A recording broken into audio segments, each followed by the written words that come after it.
Hi friends, welcome to Satya's Lifestyle Channel. இன்னைக்கு நம்ம பார்க்க போற ரெசிபி வந்து ஒரு புதினா தொக்கு ரெசிபி தான் பார்க்க போறோம். இந்த வேர்வை காலத்துல இது மாதிரி நம்ம செஞ்சு வச்சிட்டா ஆபீஸ் கோயஸ் எல்லாத்துக்குமே இது ரொம்ப யூஸ் ஆகும். டக்குனு ஒரு ரைஸ் மட்டும் வச்சிட்டு நம்ம இத மிக்ஸ் பண்ணி எடுத்துட்டு போலாம். டேஸ்டும் நல்லா இருக்கும். இது எல்லாத்துக்குமே சூட் ஆகும். ரைஸ்னு இல்லாம சப்பாத்தி, தோசை, இட்லி எல்லாத்துக்குமே இது சைடு டிஷ்ஷா நல்லா இருக்கும். ரொம்ப ஈஸியாவும் நம்ம செஞ்சிடலாம். இது எப்படி பண்ணலாம்ன்றதை பார்க்கலாம். புதினா தொக்கு பண்ணுறதுக்கு கடாயை நல்லா ஹீட் ஆக்கிட்டேன். ஒரு அரை டீஸ்பூன் போல் கடுகு சேர்த்துக்கிறேன். 1/4 டீஸ்பூன் அளவுக்கு வெந்தயம் சேர்த்துக்கிறேன். 1 டீஸ்பூன் அளவுக்கு தனியா சேர்த்துக்கிறேன்.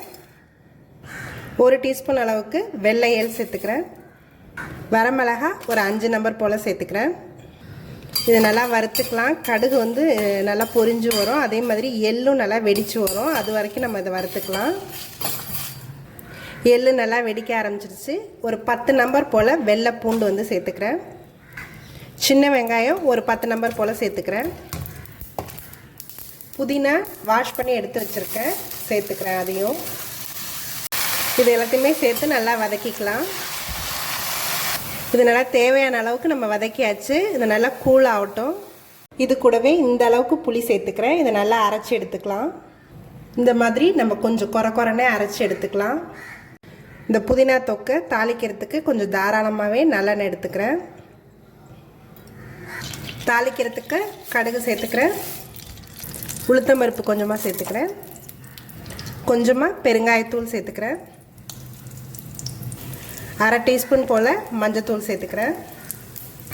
அரை டீஸ்பூன் அளவுக்கு மிளகாத்தூள் சேர்த்துக்கிறேன். கலருக்காக தான். ஆல்ரெடி காரத்துக்கு நம்ம வரமிளகாய் சேர்த்துருக்கோம். ஸோ அதனால் கொஞ்சமாக கலருக்காக தான் சேர்த்துருக்கேன். இப்போ நம்ம இந்த அரைச்சி வச்ச விழுதை வந்து இதில் சேர்த்துக்கலாம்.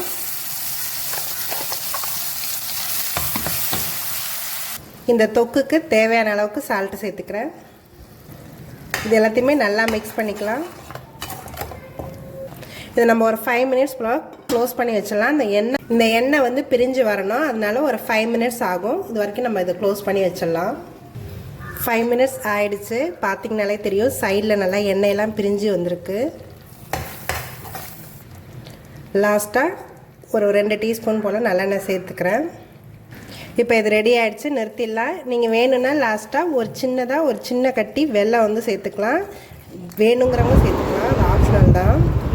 இந்த அட்டகாசமான புதினா தொக்கு ரெடி ஆகிடுச்சு. இதை நீங்களும் உங்கள் வீட்டில் ட்ரை பண்ணி பாருங்கள். இது நம்ம செஞ்சு வச்சுக்கிட்டோன்னா ஆஃபீஸ் போகும்போது இல்லை ஸ்கூலுக்கோ மிக்ஸ் பண்ணி தரத்துக்கு ரொம்ப ஈஸியாக இருக்கும். நல்ல புளிப்பு காரம் எல்லாம் சேர்ந்து அட்டகாசமான டேஸ்ட்டில் இருக்கும். இதை நீங்களும் உங்கள் வீட்டில் ட்ரை பண்ணி பாருங்கள். என்னோடய வீடியோஸ் எல்லாத்தையும் பாருங்கள். மறக்காமல் எங்கள் சேனலை சப்ஸ்கிரைப் பண்ணுங்கள். தேங்க்யூ ஃபார் வாட்சிங்.